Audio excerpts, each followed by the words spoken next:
forgive me if this speech is not as eloquent as it could be. Please pay no attention if I stumble over a word or misuse a turn of phrase. You see, English is not my first language. It's not that I was born in a foreign country or raised in some exotic culture. No, nothing like that.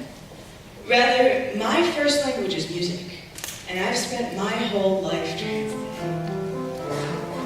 Some of you may find this absurd. Music isn't a language, you say to yourself. A language has syntax, grammar, rules, conventions, meaning. A language can be translated. Music, why, music just is. But so seems any language foreign to your own ear. Listen, if you get the chance, to the sharp syncopations of Spanish, or the undulating tonal intricacies of Mandarin and Chinese. Apart from the odd recognized word, these languages so rich in meaning and native in thought to untold billions of people seem to the uninitiated only melodies, cadences, series of tones. And just like a student of any foreign language, every trained musician spends years studying music's grammar and pronunciation, its vocabulary and its syntax. We recite its 7-lettered alphabet. We conjugate and reconjugate rhythms and keys. We study carefully the difference between Duke Ellington's slam poetry and Bach's crystalline blank verse. We first learn to pronounce, then to phrase, then to carry on conversations for hours on end. And just as any language has its curious idioms and endemic words, there are turns of phrase that will never quite be natural to a non-native speaker. Encountering these, most give up. But some are born with music in the deepest primal recesses of our brains, lying dormant since long before we've spoken our first words. It may sound strange, but I know I speak music. A long time ago, as the story says, all of creation spoke one language. It was a strong language, a powerful language, and everything under the sun was united in it.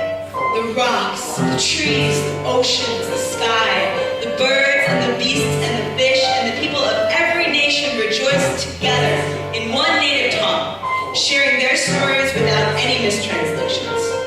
We were united, and so we built a tower to the heavens that we might speak with God as well. But God in his wrath struck it down, and hereafter condemned each of us to speak a different language, that we may never reach toward him together again.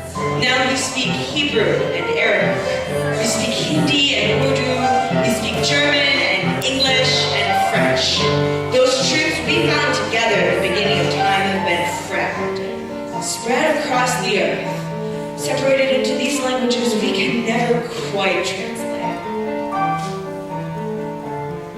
We do each speak a different language, you know, as much as you may think you understand your neighbor, as ardently as you believe that you and he share a native tongue. From one mind to the next, there will always be translation errors, turns of phrase that you will never master that he has understood almost from birth. Maybe he speaks in facts and figures, in the irrational numbers and oscillating graphs that outline the shape and trajectory of each proton and electron since the beginning of time. Maybe you speak in body language, in the subtle hesitancies we all exhibit when we try to connect with each other, in the movements that none of us intend, but only you can understand. Maybe he speaks in art, and you in science, he in space, and you in time, he in nature, and you in great monoliths of steel and concrete rising up towards the sky. It does not matter. It has never mattered. Because I see in the glimmer of each of your eyes that your language holds a truth, absolute and beautiful, about the universe as it is and was and always will be. I see it, even if you do not see it yourselves, because I speak music. And music is as close as we humans can get to that first language, that strong and powerful unified language that our ancestors once shared beneath that primal sky. We may never again speak that language, but music is a force that touches each of us, that awakens every truth the universe has to offer if we only learn how to open our ears and listen. I wish I could speak in the slow gliding circles of a hawk in the afternoon sky.